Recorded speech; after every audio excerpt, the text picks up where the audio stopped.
नमस्कार, आप देख रहे हैं न्यूज 18 राजस्थान। आपके साथ मैं हूं आसिफ। बुलेटिन की शुरुआत करते हैं 10 बजे की 10 बड़ी खबरों के साथ। बूंदी में हादसा हुआ, 4 की मौत हो गई। कोचिंग सिटी में चाकूबाजी, अन्नदाताओं का आक्रोश, सीएम का मिशन गुजरात। शिकंजे में पारदी गैंग, शराबी मीटर रीडर की करतूत, ग्रामीणों का प्रदर्शन, पानी पर संग्राम। जोधपुर में ऑपरेशन गरुड़, छठ का आज दूसरा दिन। और इस वक्त की बड़ी खबर, बीएसएफ ने एक पाक घुसपैठिया मार गिराया। अनूपगढ़ की अंतर्राष्ट्रीय सीमा में घुसने की कोशिश कर रहा था। सैरपुर चौकी पिलर नंबर 272 के पास पाक का घुसपैठिया मारा गया।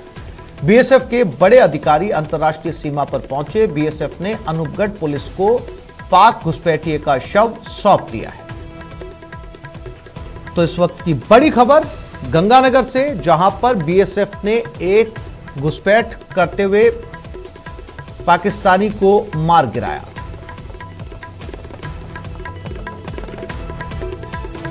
आमतौर पर इस बॉर्डर पर पिछले कुछ समय से लगातार ड्रोन के जरिए तस्करी करने की कोशिश की जा रही थी, लेकिन आज एक शख्स घुसने की कोशिश कर रहा था गैर कानूनी तरीके से अंतर्राष्ट्रीय सीमा पर। अशोक शर्मा गंगानगर से हमारे साथ जुड़ गए। अशोक, अब तक तो जो है वो ड्रोन से कोशिशें जो है नाकाम की गई हैं। इस बार खुद जो है वो किसी शख्स ने घुसने की कोशिश की। क्या था ये पूरा माजरा, क्या जानकारी बीएसएफ से? देखिए आसिफ जी, बिल्कुल निश्चित तौर पर लगातार ड्रोन और हैंड थ्रू के जरिए मादक पदार्थों की तस्करी के मामले तो गाये बगाए सामने आते ही रहते हैं। लेकिन बीती रात जिस तरह से एक पाकिस्तानी घुसपैठिए युवक ने, जिसकी उम्र 20 से 21 साल के करीब ही बताई जा रही है, उसने भारतीय सीमा में घुसने का प्रयास किया। हालांकि सजग और सतर्क बीएसएफ जवानों के द्वारा पहले उसे वार्न किया गया, लेकिन जब पाकिस्तानी घुसपैठिए के द्वारा बीएसएफ की वार्निंग को नजरअंदाज करते हुए लगातार भारतीय सीमा क्षेत्र में घुसने का प्रयास जारी रखा गया, तो आखिरकार बीएसएफ के जवानों ने अपनी बंदूक के मुंह खोल दिए और पाकिस्तानी घुसपैठियों को मौके पर ही ढेर कर दिया। सूचना पर बीएसएफ के उच्च अधिकारी भी मौके पर पहुंचे और पाकिस्तानी घुसपैठिए के शव की जब तलाशी ली गई तो जो सूत्रों से हमें जानकारी मिल रही है, उसके पास पहचान संबंधित कोई भी दस्तावेज नहीं मिला है, यहाँ तक कि उसके पास कुछ भी नहीं मिला है। इसके साथ साथ उसकी असल पहचान क्या है और उसके जो किन इरादों को लेकर वो भारतीय सीमा में घुसने को घुसपैठ का जो प्रयास कर रहा था, इसके पूरे मामले को लेकर अभी बीएसएफ के अधिकारी पूरे मामले की छानबीन में जुटे हुए हैं। फिलहाल बीएसएफ के उच्च अधिकारियों के द्वारा इस पाकिस्तानी घुसपैठिए की डेड बॉडी को अनूपगढ़ की मोर्चरी में रखवा दिया गया और अगली कानूनी कार्रवाइयां की जा रही है। जी आसिफ जी। अशोक, आपने बताया कि बीएसएफ के बड़े अधिकारी भी पहुंचे इस पूरी घटना के बाद में, तो क्या पाकिस्तान से भी बात करने की कोशिश की जाएगी? क्योंकि पाकिस्तान की तरफ से घुसने की कोशिश कर रहा था, क्या उन्हें यह सूचना दी जाएगी बीएसएफ के जरिए? देखिए, निश्चित तौर पर चूंकि पाकिस्तानी घुसपैठिया है तो पाकिस्तानी ऑफिशियल्स के साथ में बीएसएफ को चाहेगा कि कम्युनिकेशन एस्टेब्लिश हो और एक फ्लैग मीटिंग के जरिए पूरे मामले को सॉल्व आउट किया जाए। लेकिन अभी तक इस मामले में कब ये बात होनी है, क्या बीएसएफ की तरफ से पाकिस्तानी ऑफिशियल्स को रिक्वेस्ट कर दी गई है या फिर वहां से क्या रिस्पॉन्स आया, ये चीजें अभी अपडेट होना बाकी है। क्योंकि पूरे मामले को लेकर अभी तक बीएसएफ के जो ऑफिशियल्स हैं उन्होंने मीडिया से किसी भी तरह की कोई कम्युनिकेशन एस्टेब्लिश नहीं किया है। तो यही एक विजन है कि अभी भी जो क्लियर पिक्चर है वो अभी सामने आना बाकी है कि इसकी असल पहचान क्या थी, क्या इसके पास कुछ संदिग्ध सामान मिला या नहीं मिला। लेकिन जो प्रारंभिक जानकारी हमारे सामने आ रही है कि तकरीबन 20 से 22 साल की उम्र का ये पाकिस्तानी घुसपैठिया था, जिसे बीती रात बीएसएफ के जवानों के द्वारा ढेर कर दिया गया है। क्योंकि ये अनूपगढ़ सीमा क्षेत्र का मामला है जहां पर पिलर नंबर 272 के पास ये प्रयास कर रहा था, तो उसकी पहचान के तो प्रयास किए ही जा रहे हैं, साथ ही साथ ये प्रयास किया जा रहा है कि आखिर किन नापाक इरादों को लेकर ये भारतीय सीमा में घुसने का प्रयास कर रहा था। जी आसिफ जी। अशोक, इससे पहले भी कई बार इस तरह की घुसपैठ की कोशिश हुई है। गंगानगर से इस तरह की कई खबरें सामने आई है। कई बार मानसिक विकृत लोग भी इधर चले आए हैं और भारतीय सेना ने वापस भी सौंपा है पाकिस्तान को। तो ऐसे में इसे भी चेताया गया होगा जब ये घुसने की कोशिश कर रहा होगा, चेतावनी दी गई होगी कि सीमा पार ना करे। बिल्कुल, देखिए पहले भी हम पिछले कई सालों में देख पा रहे हैं कि पाकिस्तान की तरफ से लगातार घुसपैठ की कोशिश लगातार होती रही है, चाहे वो भूलवश हो, अनजाने में हुई हो। जहां कहीं भी कोई मानसिक विकृति या अनजाने में कोई सीमा पार करके भारतीय सीमा में प्रवेश कर जाता है तो बीएसएफ के अधिकारियों के द्वारा पाकिस्तानी बीएसएफ के साथ मीटिंग करने के बाद में उसे पुशबैक भी किया जाता रहा है। इस केस में भी यदि बात करें तो बीती रात जब ये पाकिस्तानी घुसपैठिया सीमा पार कर भारतीय सीमा में प्रवेश करने की कोशिश कर रहा था तो बीएसएफ के अधिकारियों ने, जवानों ने इसे ललकारा और इसे वार्न किया और इसको सरेंडर करने को कहा, लेकिन इसकी तरफ से कोई रेस्पॉन्स नहीं आया, न ही इसने सरेंडर करने का कोई प्रयास किया। फाइनली जब बीएसएफ को लगा कि ये पाकिस्तानी घुसपैठिया सारी वार्निंग्स को नजरअंदाज करते हुए गैर कानूनी ढंग से अंतर्राष्ट्रीय सीमा प्रयास करने का प्रयास कर रहा है, भारतीय सीमा में लगभग एंट्री कर ही चुका था, तो आखिरकार बीएसएफ के जवानों को अपनी बंदूकों के मुंह खोलने पड़े और मौके पर ही इस पाकिस्तानी घुसपैठियों को ढेर करना पड़ा। अब पूरे मामले को लेकर बीएसएफ के जो उच्चाधिकारी हैं मौके पर मौजूद हैं और इस पूरे मामले की पड़ताल में जुटे हुए हैं कि आखिर किन नापाक इरादों को लेकर ये पाकिस्तानी घुसपैठिया भारतीय सीमा में प्रवेश करने की कोशिश कर रहा था। यदि बात करें पिछले कुछ सालों की, तो देखिए अवैध मादक पदार्थों की तस्करी के मामले तो लगातार सामने आते रही हैं, चाहे वो ड्रोन के जरिए हो चाहे हैंड ड्रोन के जरिए हो, लेकिन करीब पिछले 2 साल के अंदर यदि बात करें तो लगभग 1 से 2 पाकिस्तानी घुसपैठियों को बीएसएफ के जवानों के द्वारा पहले भी ढेर किया जा चुका है। अशोक, जानकारी के लिए आपका धन्यवाद। और उदयपुर से इस वक्त की बड़ी खबर, होटल आगरिया हवेली के बाहर फायरिंग हुई। होटल व्यवसायी पर यह फायरिंग की गई। बाल बचे होटल व्यवसायी। स्कूटी पर आए युवक ने 2 राउंड फायरिंग की है। अंबा माता थाना पुलिस को सूचना दी गई। पूरे मामले की जांच में पुलिस जुट गई।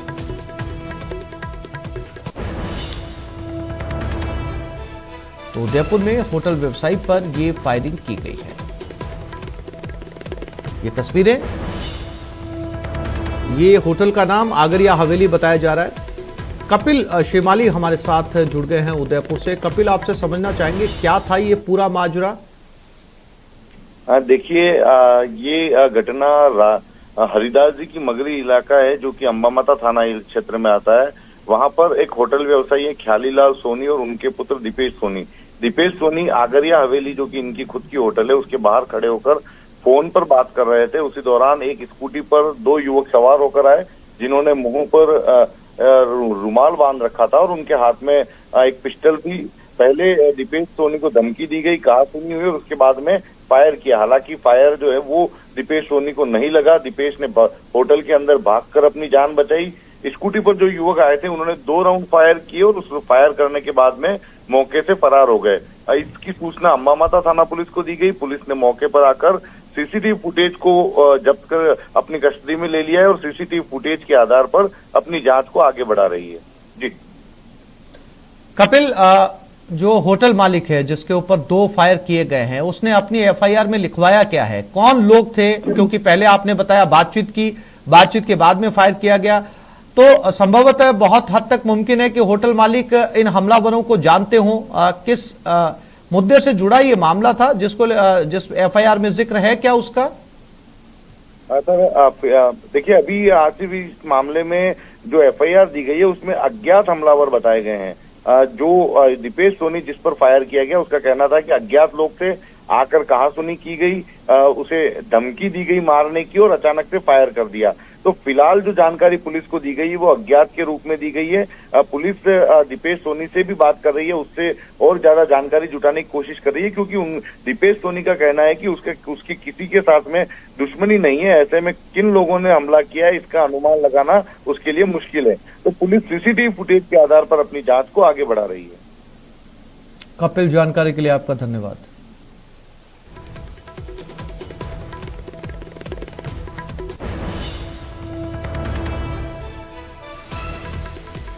तो ये उदयपुर की घटना है। उदयपुर में एक होटल व्यवसायी के ऊपर, जो कि अपनी ही होटल के बाहर खड़ा था, 2 लोग आते हैं 2 व्हीलर पर सवार होकर, उसे धमकी देते हैं, 2 फायर करते हैं। दोनों फायर में से एक भी फायर होटल मालिक को नहीं लगता। होटल मालिक अंदर भागता है, अपनी जान बचाता है और पुलिस को कॉल किया जाता है। पुलिस मौके पर पहुंचती है, सीसीटीवी फुटेज जुटाती है और जब होटल मालिक से पूछताछ करती है तो होटल मालिक का कहना है कि उसकी किसी के साथ कोई दुश्मनी नहीं है। लेकिन बहुत सारे सवाल भी इस घटना से खड़े होते हैं। काफी देर बताते हैं कि स्कूटी वाले वहां रुके, धमकी दी या बात की, जैसा कि होटल मालिक का कहना है धमकी दी गई। किस बात को धमकी दी गई, लेकर दी गई, ये होटल मालिक ने नहीं बताया। होटल मालिक ने उन दोनों की पहचान नहीं बताई। अज्ञात हमलावर जो है एफआईआर में जिक्र किया। तो ऐसे बहुत सारे सवाल हैं जो पुलिस इस मामले में जांच में जुटी है और जानकारी जुटाने में लगी है कि आखिर ये लोग कौन थे, किस तरह की इनका विवाद था।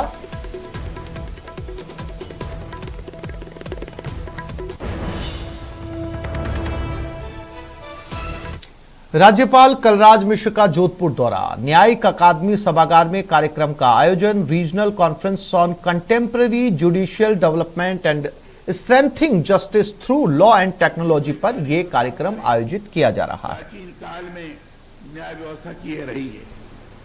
वैदिक काल में विधि को ही धर्म का एक स्वरूप हमारे यहां माना गया था। कौटिल्य ने धर्मशास्त्र को आधार स्तंभ मानते हुए शासक को न्याय का स्रोत माना है। बाद के विद्वानों ने भी हमारे यहां पूर्ण पारदर्शी न्यायिक व्यवस्था पर जोर दिया है। भारतीय संस्कृति आरंभ से ही न्याय व्यवस्था पर आधारित रही है, जिसमें व्यक्ति में बगैर किसी भेद के आमजन को सुरक्षा और अपराधी को दंड विधान को प्राथमिकता दी गई है। आजादी के बाद लोकतांत्रिक व्यवस्था अपनाते हुए हमने जिन संवैधानिक मूल्यों को अंगीकार किया, उसका भी प्रमुख आधार न्याय व्यवस्था में विश्वास ही रहा है। मैं प्रायः बात कहता हूं कि राष्ट्र का अर्थ किसी भौगोलिक भूभाग से नहीं है। इसका अर्थ है वह संस्कृति जहां मानवीय मूल्यों में विश्वास किया जाता है। सनातन भारतीय संस्कृति के आलोक में जाएंगे तो पाएंगे भारत का अर्थ ही है ज्ञान और दर्शन की वह महान परंपरा, जिसमें वैदिक ऋचाओं से लेकर आदि शंकराचार्य के अद्वैत दर्शन तक का सार आता है। जेडीए के प्रवर्तन दस्ते की बड़ी कार्रवाई। मोहाना मंडी रोड स्थित केसर नगर में सीलिंग जोन 10 के भूखंड संख्या 245 पर बनी इमारत को सील कर दिया गया। 166 वर्ग गज में बनाई बेसमेंट और 4 मंजिला इमारत प्रभावित पक्ष ने जेडीए ट्रिब्यूनल में याचिका दायर की है। जोन 10 के भूखंड संख्या 245 पर बनी इमारत को सील किया गया। 166 वर्ग गज में बेसमेंट और 4 मंजिला इमारत बनाई गई थी। प्रभावित पक्ष ने जेडीए ट्रिब्यूनल में याचिका दायर की थी। जेडीए के प्रवर्तन दस्ते की ये बड़ी कार्रवाई इस वक्त मोहाना मंडी रोड स्थित केसर नगर में ये सीलिंग की गई है। रोशन शर्मा हमारे साथ जुड़ गए। रोशन, कहां पर यह कार्रवाई हुई और कितना निर्माण हो चुका था जिस पर यह अतिक्रमण की कार्रवाई की गई है? आसिफ, देखिए, जो जेडीए जोन 8 है, जो मोहाना मंडी रोड है, उसके ऊपर ये कार्रवाई की गई है। करीब 166 वर्ग जो गज का ये भूखंड था, G+3 इसका जो कंस्ट्रक्शन था और ये जो जेडीए बिल्डिंग बायलॉज है उसके अगेंस्ट यहाँ पर बनाया गया था। जो पूरी कार्रवाई हुई है, जो जेडीए ट्रिब्यूनल कोर्ट है उसके आदेशों के बाद आज ये कार्रवाई हुई है। रोशन, जैसा कि बताया ट्रिब्यूनल में भी गया था प्रभावित पक्ष, तो वहां सुनवाई के दौरान क्या रहा? क्योंकि ट्रिब्यूनल के अंदर मामला था, जाहिर सी बात है, इसीलिए जो है ये 166 वर्ग गज में बेसमेंट और 4 मंजिला इमारत बनाई गई थी। जी बिल्कुल, देखिए आसिफ, जब ये अवैध निर्माण कर रहा था, निर्माणकर्ता, जब जेडीए ने इसको जो जेडीए बिल्डिंग बायलॉज के तहत इसे नोटिस दिया था और उस नोटिस की अगेंस्ट में जो निर्माण करता है वो जेडीए ट्रिब्यूनल कोर्ट गया था। उसे उम्मीद थी कि जेडीए ट्रिब्यूनल कोर्ट इसमें यथास्थिति का आदेश दे देगा, लेकिन जेडीए ट्रिब्यूनल कोर्ट ने इसे 2 महीने के अंदर ही इस जो पूरे प्रकरण को निस्तारण करते हुए कोर्ट को ये ऑर्डर दिया कि ये जो पूरा जो अवैध जो निर्माण है उसे नियमानुसार कार्रवाई की जाए। जिसके बाद में आज जो जेडीए के प्रवर्तन दस्ते ने इस पूरे निर्माण को यहाँ पर सीज कर दिया है। रोशन, जानकारी के लिए आपका धन्यवाद।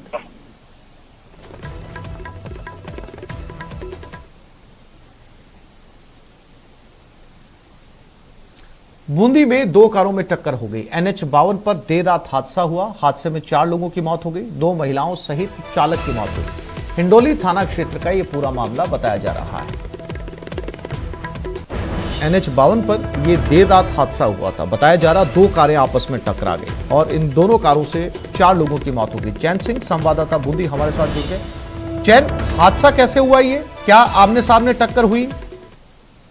जैसा कि जो उमरगांव से एक महिला को तो डिलीवरी के लिए ले जाया जा रहा था कार द्वारा, तो देवगढ़ गांव के पास तो सामने से आ रही कार से टक्कर हो गई। इस दौरान टक्कर इतनी भीषण थी कि हादसे में जो 2 महिलाएं, एक नवजात और एक चालक की मौत हो गई है और जो 2 महिलाएं और नवजात है उसके डेड बॉडी देवली मोर्चरी में रखाया गया है। वहीं चालक की शव जो इंडोर मोर्चरी में रखाया गया है। पुलिस द्वारा पोस्टमार्टम की कार्रवाई की जा रही है। जी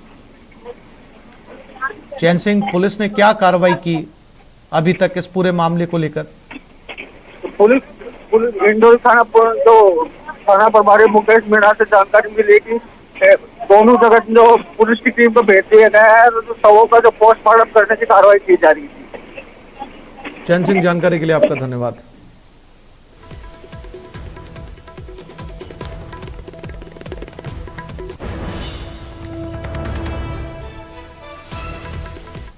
और ये जैसलमेर के रामगढ़ से खबर है। झोलाछाप डॉक्टरों के क्लिनिक पर छापेमारी शुरू हो गई है। भनक लगने पर क्लिनिक छोड़कर डॉक्टर भाग गए। 2 झोलाछाप डॉक्टर्स की क्लिनिक को सीज किया गया है। ये तमाम ऐसे डॉक्टर्स होते हैं जिन पर समय समय पर इस तरह की कार्रवाइयां होती रहती हैं। ये गांव, कस्बों और छोटे शहरों के अंदर अपनी दुकानें खोलकर बैठे हैं। बिना डिग्री के, बिना प्रोफेशनल डिग्री के ये लोग तमाम तरह के इलाज करते हैं। और जो गांव कस्बे वाले होते हैं वो सस्ते इलाज के चक्कर में इन लोगों के पास जाते हैं और बिना किसी अनुभव के ये चुनिंदा दवाइयां लोगों को देते हैं, जिसकी वजह से आए दिन लोगों को जो है वो कई तकलीफों का सामना करना पड़ता है। और इन झोलाछाप डॉक्टर्स की वजह से अब तक कई लोग अपनी जान गंवा चुके हैं। इसी कड़ी में जैसलमेर में झोलाछाप डॉक्टरों पर यह कार्रवाई की जा रही है। श्रीकांत व्यास जैसलमेर से हमारे साथ जुड़ गए। श्रीकांत, कितने ऐसे झोलाछाप भाग गए और कितने पुलिस के हत्थे चढ़ गए? जी मैं आपको बता दूं कि चिकित्सा विभाग ने पुलिस और प्रशासन के साथ मिलकर जो है एक बड़ी कार्रवाई को अंजाम दिया है। और इस कार्रवाई के चलते जो है वो दो जो मेडिकल जो क्लिनिक थी जिन पर 16 डॉक्टर्स बैठे थे वो भाग गए, लेकिन वो खुली मिली, इसलिए उन दोनों को सीज कर दिया गया। लेकिन जो है कई ऐसी क्लिनिक्स थी जहाँ पर काले डर के वो लोग भाग गए, क्योंकि भनक लग चुकी थी कि जो है वो विभाग लगातार कार्रवाई कर रहा है। तो उन लोगों को नोटिस जारी किए गए हैं कि वो लोग अपने दस्तावेज जो है वो उन तक पहुंचाए। अगर विभाग तक एक समय सीमा में अगर दस्तावेज नहीं पहुंचते तो उन्हें भी सीज कर लिया जाएगा और उनके खिलाफ भी कार्रवाई की जाएगी। अभी जो है दो जो क्लिनिक्स में डॉक्टर गायब थे, लेकिन वहां पर जो है वो क्लिनिक्स खुली पाई गई थी, तो उन दोनों को सीज कर दिया है और नोटिस जो है वो चस्पा कर दिए गए। कहीं ना कहीं विभाग द्वारा लंबे वक्त बाद जो है झोलाछाप डॉक्टरों पर एक कार्रवाई की गई है और कहीं ना कहीं ये कारगर साबित हुई। उसके बाद सूत्रों से ये भी जानकारी मिल रही है कि आसपास के कुछ गांवों में जहाँ ऐसी क्लिनिक चलती थी उनकी भी जो है वो कल जब ये कार्रवाई को अंजाम दिया गया था, आज इसका जो है इसकी पुष्टि की गई है। तो उसके बाद से आज कोई भी ऐसी क्लिनिक जो है वो खुली हुई नजर नहीं आ रही। श्रीकांत, अकेले जैसलमेर इसका शिकार नहीं है, बल्कि अगर पूरे प्रदेश में छोटे कस्बों या गांव में नजर डाली जाए तो इस तरह के झोलाछाप डॉक्टरों की भरमार आ चुकी है। और जो गांव के लोग होते हैं वो ज्यादा महंगे इलाज की डर की वजह से इन लोगों के पास जाते हैं। और कई बार ऐसे मामले आए हैं जिसमें जो है वो लोगों ने अपनी जान गंवा दी इन झोलाछाप डॉक्टरों के चक्कर में आके। तो कहीं ना कहीं एक बड़े अवेयरनेस कैंपेन की जरूरत है ताकि ये पूरे प्रदेश से उखड़े।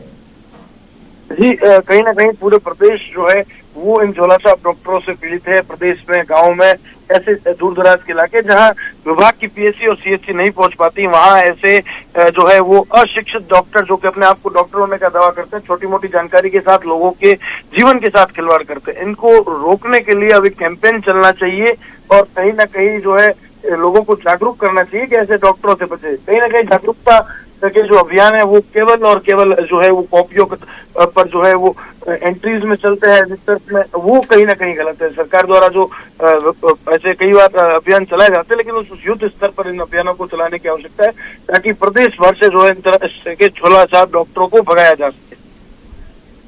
श्रीकांत, जानकारी के लिए आपका धन्यवाद।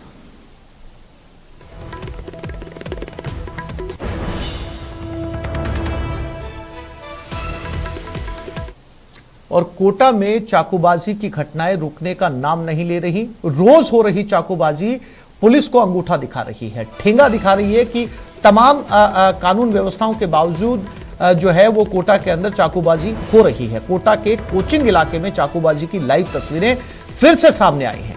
दिल दहलाने वाली तस्वीरों में साफ देखा जा सकता है कि किस तरह बाइक सवार बदमाश आते हैं और ऑटो चालक पर चाकू से ताबड़तोड़ हमला करने की वारदात को अंजाम देकर चंद मिनटों में फरार हो जाते हैं। दिल दहलाने वाली यह वारदात पास में लगे सीसीटीवी में कैद हो गई। वहीं इस वारदात के बाद लोगों में दहशत फैल गई और युवक को गंभीर हालत में अस्पताल में भर्ती करवाया गया। इधर पुलिस ने इस घटना के बाद शहर भर में नाकेबंदी करवाकर बदमाशों की तलाश शुरू कर दी है।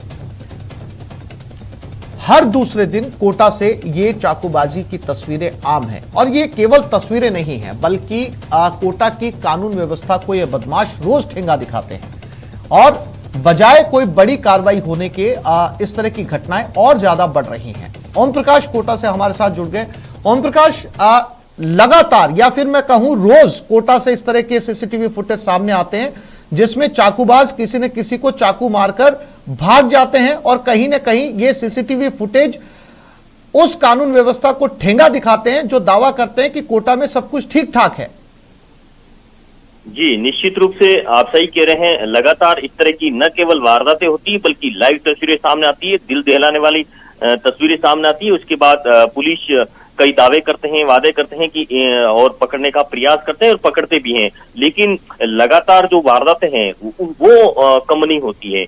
लगातार वारदातें बढ़ती रहती हैं, थमने का नाम नहीं ले रही है, क्योंकि ये कहा जा सकता है कि पुलिस के तमाम जो प्रयास है, तमाम जो दावे हैं वो फेल साबित हो रहे हैं, क्योंकि चाकूबाजी के बाद पुलिस आरोपियों तक जरूर पहुंच पाती है, क्योंकि उनकी जो काम है वो आसान सीसीटीवी फुटेज कर देते हैं और उनमें लाइव तस्वीरें सामने आ जाती है। लेकिन चाकूबाजी कब कम होगी, ये बड़ा सवाल कोचिंग नगरी के लिए बना हुआ है और यही सबसे बड़ा जो सवाल है जिसका जवाब शायद पुलिस के पास नहीं है। पुलिस आकस्मिक चेकिंग करती है, कई बार नाकाबंदी करती है और इन पर वारदातों पर अंकुश लगाने का प्रयास है वो जरूर करती है, लेकिन ये प्रयास सफल साबित नहीं होते हैं, ये कहा जा सकता है। और दिल दहलाने वाली देर शाम को एक और तस्वीर कोचिंग नगरी से आई है, जब बदमाश बेखौफ होकर ऑटो चालक पर चाकू से ताबड़तोड़ हमला कर देते हैं और चंद मिनटों में वारदात को अंजाम देकर फरार हो जाते हैं। फिलहाल जवाहरनगर थाना पुलिस पूरे मामले की जांच कर रही है। ओम प्रकाश, पर्टिकुलर अगर इसी केस की बात करें, जिस ऑटो चालक को ये दो लोग ताबड़तोड़ चाकुओं से वार करके भाग रहे हैं, इसमें दो चीजें सामने आ रही है। पहली ये, जो लोग सड़क पर गुजर रहे या बाइक से गुजर रहे, किसी ने रोकने की कोशिश नहीं की या किसी ने उन्हें बचाने की कोशिश नहीं की। और दूसरी बात ये कि क्या पुलिस इन हमलावरों तक पहुंच पाई या अभी तक सीसीटीवी फुटेज देखकर सुराग जुटाने में लगी है? अभी तक हमलावरों के बारे में कोई जानकारी पुलिस नहीं जुटा पाई है और पुलिस के सबसे बड़ी बात यह है कि पुलिस के आला अधिकारी इस मामले में पूरी तरह से चुप्पी साध रखे हैं। किसी ने इस मामले में मीडिया को पूरी तरह से जानकारी अभी तक स्पष्ट रूप से नहीं दी। हालांकि जो गंभीर घायल है वो बोलने की स्थिति में अभी नहीं है, उनके बयान दर्ज नहीं हो पाए, इसलिए ये पता नहीं चल पाया कि ये बदमाश कौन थे।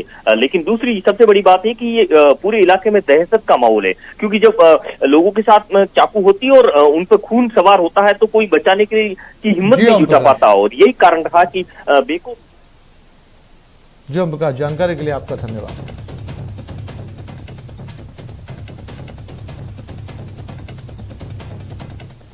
और आपने सुना ही होगा, बहुत पुराना संवाद है, जाको राखे साइयां मार सके ना कोई। कुछ ऐसा ही देखने को मिला कोटा रेलवे स्टेशन पर। पहले तस्वीरें देखिए, और ये महिला किसी बड़े हादसे का शिकार हो सकती थी, लेकिन कोटा रेलवे स्टेशन पर मौजूद एक पुलिसकर्मी की मुस्तैदी से इस महिला की जान बच गई। मौके पर मौजूद पुलिसकर्मी अनिल यादव ने महिला को मौत के मुंह में जाने से बचा लिया। इस घटना का सीसीटीवी फुटेज सामने आया है। तस्वीरों में आप देख सकते हैं किस तरह पुलिसकर्मी ने अपनी सूझबूझ, सतर्कता और तत्परता से इस महिला को ट्रेन के नीचे आने से बचा लिया। घटना 27 अक्टूबर की है। सीसीटीवी फुटेज अब सामने आया है।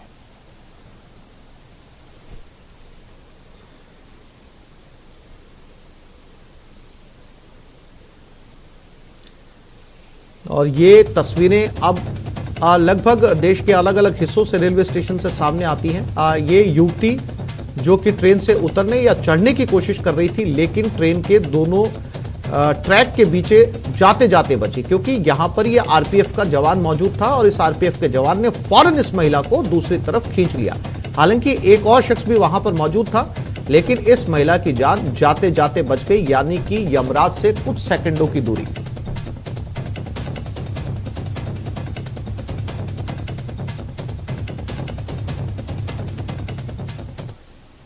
उदयपुर से इस वक्त की बड़ी खबर, बाइक शोरूम में आग लग गई। बाइक सहित सारा सामान जलकर खाक हो गया और एक साथ 100 बाइक जलने का अनुमान लगाया जा रहा है। झल्लारा थाना क्षेत्र के इंटाली खेड़ा की यह घटना है। एक बाइक का शोरूम था और बताया यह जा रहा है, जैसा कि शोरूम मालिक का कहना है कि 100 बाइक यहां पर थी।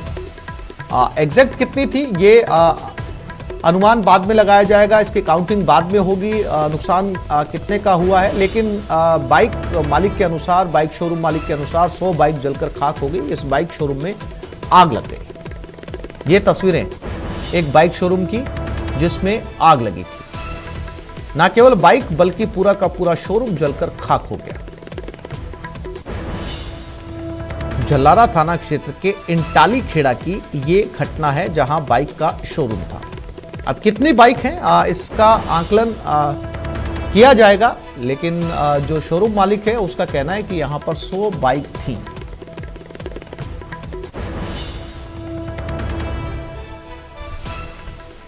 और जोधपुर में द बर्निंग कार, एसयूवी में आग लग गई। गुजरात नंबर की बताई जा रही है एसयूवी।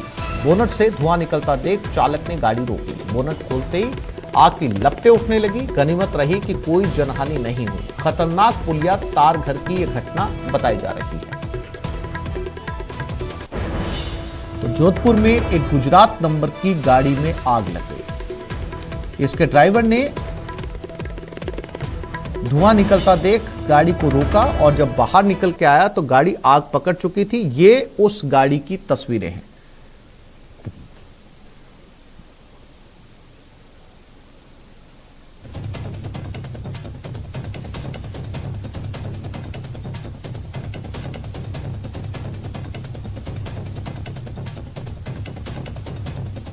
विश्वास स्वरूपम का लोकार्पण समारोह आज से। विश्व की सबसे ऊंची शिव प्रतिमा का लोकार्पण महोत्सव नाथद्वारा में हुआ। 369 फीट की शिव प्रतिमा का निर्माण। आज से 6 नवंबर तक संत मुरारी बापू करेंगे राम कथा का वाचन।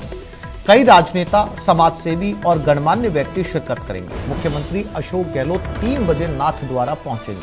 5:30 बजे होंगे डबोक एयरपोर्ट के लिए रवाना। सतीश पुनिया भी पहुंचेंगे इस कार्यक्रम में। बाबा रामदेव भी करेंगे लोकार्पण कार्यक्रम में शिरकत। तो बताया ये जा रहा है कि ये जो प्रतिमा है वो विश्व की सबसे ऊंची प्रतिमा है। नाम रखा गया विश्वास स्वरूपम, नाथद्वारा राजसमंद में। शिव की दुनिया में सबसे ऊंची प्रतिमा, और आज इसका लोकार्पण होना है। तमाम बड़े चेहरे यहां पर पहुंचने वाले हैं, जिसमें मुख्यमंत्री अशोक गहलोत भी शामिल है। अलकेश हमारे साथ राजसमंद से जुड़ गए हैं। अलकेश, अगर पूरे देश में देखा जाए तो जगह जगह पर राजस्थान के बल्कि दूसरे हिस्सों में भी शिव की बेहद ऊंची प्रतिमाएं लगी हुई हैं, लेकिन इस विश्वास स्वरूपम के बारे में बताया जा रहा है ये दुनिया की सबसे ऊंची प्रतिमा है। क्या इसकी विशेषताएं हैं? कितनी फीट इसकी लंबाई है? कितने समय में ये बनी है? और कौन कौन लोग आज पहुंच रहे हैं? जी, मैं आपको बता दूं, आपका कहना एकदम वाजिब है कि विश्व में कई ऊंची ऊंची प्रतिमाएं हैं, लेकिन अगर शिव प्रतिमा की बात की जाए तो विश्व की सबसे ऊंची जो शिव प्रतिमा है उसका दावा यह किया जा रहा है कि विश्वास स्वरूपम जो इसका जो शिव प्रतिमा है उसका नाम दिया गया है। नाथद्वारा जो नगर में है, नाथद्वारा नगर में ये शिव प्रतिमा जो बनी हुई है और इसका जो निर्माण जो हुआ है वो करीब 10 साल के मतलब जो मेहनत, कड़ी मेहनत के बाद इसका निर्माण किया गया।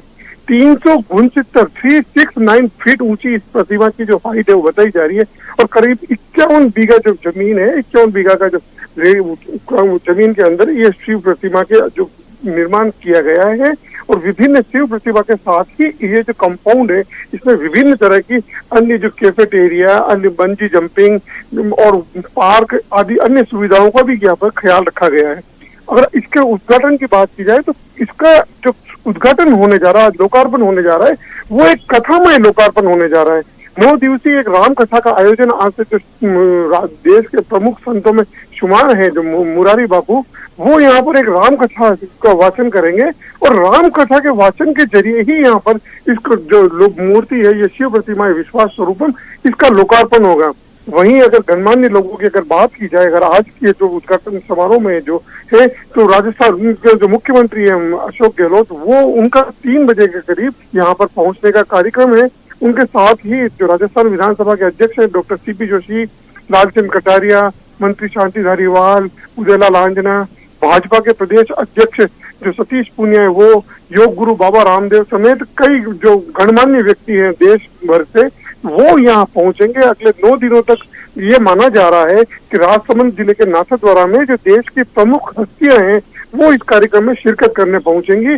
और वहीं जो दोपहर के समय जो रामकथा का आयोजन किया जाएगा, जबकि शाम के समय जो यहाँ पर है सांस्कृतिक कार्यक्रमों का भी आयोजन किया जाएगा, जिसमें कई देश के ख्यातनाम जो कलाकार है जो अपने अलग अलग फील्ड से तारुफ रखते हैं, वो यहाँ अपनी प्रस्तुतियां देंगे।